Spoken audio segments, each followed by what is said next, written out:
ఈరోజు టాపిక్ ఏంటి అంటే ఎన్ని సైబర్ నేరాలు జరిగినా మనం ఎంత చెప్పుకున్నా పోలీసులు ఎంత అవగాహన కల్పిస్తున్నా సరే మనుషులు ఆ రోజు వచ్చేసరికి వాళ్ళ ట్రాప్లో పడిపోతున్నారు. కనీసం డిసెంబర్ నుంచి ఈ నెల దాకా సైబర్ నేరగాళ్ళు వాళ్ళలో ఉన్నారు.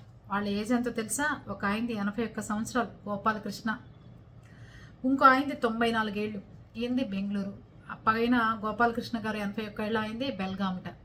ఈ గోపాలకృష్ణ గారిని సైబర్ నేరగాళ్ళు డిజిటల్ అరెస్ట్ చేశారు. నీకు అక్రమంగా సంపాదించో, మనీ లాండరింగ్ జరిగింది, ఎయిర్ ఫోర్స్లో ఎవరితోనో మాట్లాడావు, అలా చేసావు ఇలా చేసావు అని చెప్పి 3 నుంచి 4 నెలల పాటు ఆయన డిజిటల్ అరెస్ట్ చేశారు.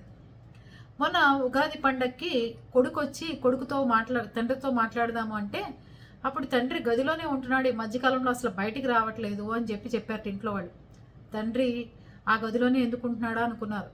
డిజిటల్ అరెస్ట్ చేసిన వాళ్ళు నువ్వు బయటికి వెళ్ళడానికి వీల్లేదు, ఎవరితో ఫోన్ మాట్లాడటానికి వీల్లేదు, ఇలా చేసామంటే నీ మీద ఎఫ్ఐఆర్ పెడతాం, అది చేస్తాం ఇది చేస్తాం అని చాలా రకాలుగా భయభ్రాంతులకు గురి చేశారు. 81 ఆయన దగ్గర ఎంత డబ్బు కాజేశారు తెలుసా?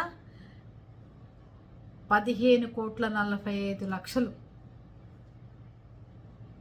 గోపాలకృష్ణ గారి దగ్గర 15,45,00,000 రూపాయల డబ్బుని 3 నెలల్లో లేపేశారు.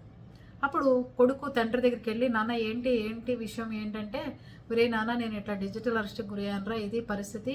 డిజిటల్ అరెస్ట్ అని చెప్పలా, ఇలా నా మీద ఇలా నేరాల ఆపరణలు ఉన్నాయరా, ఇలా నేను ఇలా ఏదో మనీ లాండరింగ్ చేస్తామని చెప్పి నన్ను ఇట్లా హింసిస్తున్నారా, ఇలా ఎఫ్ఐఆర్ అయింది, పోలీస్ కేసు అయింది, దాని గురించే ఇలా నన్ను ఇబ్బంది పడద్దు, నువ్వు రూమ్లోనే ఉండని చెప్పారా అంటే అప్పుడు కొడుకు అనుమానం వచ్చి వెళ్ళి పోలీస్ కంప్లైంట్ ఇచ్చాట. ఈ లోపల 3 నెలల్లో ఆయన చేత మొత్తం 15,45,00,000 రూపాయల డబ్బులు వేయించేసుకున్నారు. అది పరిస్థితి. ఎట్లా అండి? ప్లీజ్ ఇంట్లో ఉన్న వాళ్ళతో అయినా చిన్న మాట చెప్పండి. మీరు నిజంగా తప్పుడు పనులు చేసినా, నిజంగా తప్పు చేసినా సరే మీరు పోలీసుల దగ్గరికి వెళ్ళి మీ ఇంట్లో వాళ్ళకి కానీ నిజం ధైర్యంగా చెప్పండి. తప్పు చేయని మనిషి ఉండడు, కానీ అస్సలు తప్పు చేయకుండా మీరు మనీ లాండరింగ్ చేయకుండా మీ దగ్గర పేపర్లు ఉన్నాయి అవి ఉన్నాయని నమ్మశక్యంగా చెప్తారు. అయినా సరే మీరు మాత్రం డబ్బులు ట్రాన్స్ఫర్ చేయకుండా పోలీసులను వెళ్ళి కలవండి, చక్కగా వాళ్ళే చూసుకుంటారంతా. అది అయిపోయిన తర్వాత 94 ఏళ్ళు ఆయన బెంగళూరు, ఆయన ఒక అపార్ట్మెంట్లో ఉంటారట. ఆయనకి హనీ ట్రాప్ అనమాట. నువ్వు ఇలా సంగతి ల్యాండ్ ఫోన్ మోగింది ఒకరోజు వాళ్ళ ఇంట్లో, నువ్వు హనీ ట్రాప్ చేసావు, ఒక అమ్మాయితో మాట్లాడావు, ఆ అమ్మాయి నువ్వు మాట్లాడుకున్నారు, ఏం చేసావు, ఏమి ఇన్ఫర్మేషన్లు ఇచ్చావు, ఏం చేసావు, ఇదిగో నీకు ఎఫ్ఐఆర్ కాపీ అని చెప్పి నీ ఆధార్ పంపించు అన్నట్ట. ఆ పోలీసులే కదా పంపించమన్నారు కదా అని వెంటనే ఇతను నాది తప్పే ఉందని ఆధార్ పంపించేసరికి వెంటనే ఎఫ్ఐఆర్ కట్టాము నీ మీద, ఇదిగో నీకు ఎఫ్ఐఆర్ పంపిస్తున్నామని చెప్పి వాట్సాప్ ద్వారా ఎఫ్ఐఆర్ నమోదు చేశారట. అమ్మో పోలీసులు పట్టుకున్నారు, ఇట్లా అయింది ఇలా సంగతి అని చెప్పి అనుకున్నాడు ఆయన.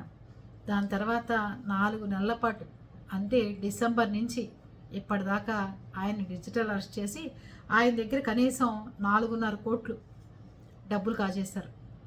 మొత్తం ఈ ఇద్దరు పెద్దవాళ్ళు సీనియర్ సిటిజన్ దగ్గర నుంచి 81 ఏళ్ళ ఆయన దగ్గర నుంచి 15,45,00,000, ఈయన దగ్గర 4.5 కోట్లు చిల్లర డబ్బులు కాజేశారు. ప్లీజ్ అండి, కొంచెం రిటైర్ అయిపోయి డబ్బులు ఇంట్లో ఉండి సేఫ్గా ఉంటాయి అనుకోవడానికి లేదు. ప్రతి ఒక్కళ్ళు ఫోన్లు చేసి బెదిరించడం, మిమ్మల్ని బ్లాక్మెయిల్ చేయటం, ఇప్పుడు వచ్చిన తర్వాత మీ సొంత మనుషుల్లాగా కూడా కొంతమంది మాట్లాడుతున్నారు అంటున్నారు. అందుకని మీ సొంత మనుషులు వీడియో కాల్ చేసి మాట్లాడినా మళ్ళీ కాసేపు అయిన తర్వాత మీరు మళ్ళీ వాళ్ళకే ఫోన్లు చేసి మీ వాళ్ళ కాదా అని కూడా ఒకసారి చూసుకుని మనీ ట్రాన్స్ఫర్ చేయండి దయచేసి. అంతేగాని ఎలా పడితే అలా డబ్బులు పోతే తిరిగి రావని నా ఉద్దేశం. మీరేమంటారు?